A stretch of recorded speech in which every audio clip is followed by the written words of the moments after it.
राधे दोस्तों, क्या आपने सुना है कि सिर्फ एक तिल के लड्डू के चक्कर में घर में किसी के महाभार छिड़ गई हो, और वो भी ऐसी बात पर कि जहां शमशान तक पहुंच जाए। आज सुनिए जाट जाट ने उस आखिरी तिल के लड्डू की चटपटी कहानी। एक गांव में एक छोटे से घर में रामलाल जाट और उसकी पत्नी बरपाई जाट ने रहते थे। दोनों के बीच प्रेम तो बहुत था, लेकिन दोनों ही एक नंबर के जिद्दी और तर्कशास्त्री थे। संक्रांति का अवसर था और बरपाई ने शुद्ध देसी घी और काले सफ़ेद तिलों के खुशबूदार लड्डू बनाए थे। जब खाने की बारी आई तो थाली में 5 लड्डू बचे थे।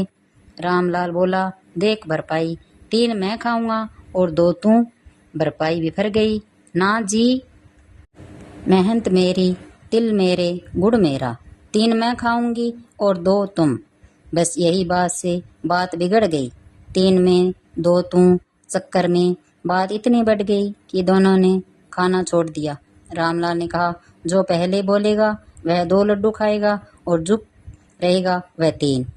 दोनों अपनी अपनी खाट पर लेट गए। सन्नाटा पसर गया। सुबह हुई, लेकिन रामलाल उठा न बरपाई उठी। पड़ोसियों ने दरवाज़ा खटखटाया, पर अंदर से कोई आवाज़ नहीं आई। गांव वालों को लगा कि रात में कोई अनहोनी हो गई होगी।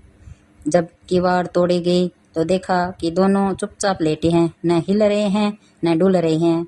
वेद जी बुलाए गए। उन्होंने नब्ज़ देखी। नब्ज़ तो चल रही थी, पर दोनों पत्थर की तरह मौन थे।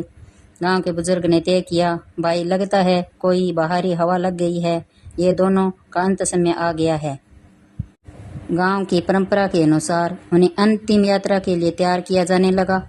रामलाल मन ही मन सोच रहा था, बरपाई अब भी बोल दे, नहीं तो अनर्थ हो जाएगा। वहीं बरपाई सोच रही थी, बुड्ढे 3 लड्डुओं के चक्कर में जलने जा रहा है, हार मान ले। दोनों को अर्थी पर लेटाया गया और राम राम सत्य कहते हुए शमशान घाट ले जाया गया। पूरे रास्ते दोनों में से कोई नहीं बोला। शमशान पहुंचते ही चिता सजाई गई।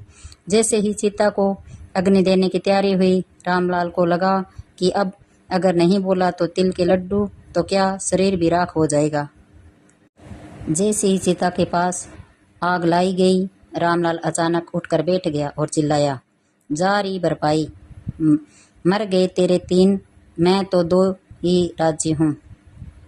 बरपाई भी झट से उठ खड़ी हुई और ताली बजाकर बोली, जीत गई जीत गई, अब 3 मेरे और 2 तेरे। वहाँ मौजूद गांव वाले बुरी तरह डर गए। उन्हें लगा कि ये दोनों भूत बन गए हैं और शमशान का हिस्सा बांट रहे हैं। 2-3 मेरे सुनकर लोगों को लगा कि ये मुर्दे अब जीवित लोगों को वापस में बांट कर खाएंगे। आधे लोग जूते छोड़कर भागे और आधे सीधे नहर में कूद गए। अंत में जब दोनों हंसते हुए घर पहुंचे और ठंडे हो चुके उन 5 लड्डुओं को आपस में बांटा, तब कहीं जाकर गांव वालों की जान में जान आई। यह कहानी हमें यह सिखाती है कि अत्यधिक जिद हमेशा विनाश या हास्य का कारण बनती है। वैवाहिक जीवन में थोड़ा झुक जाना शमशान तक जाने से बेहतर है।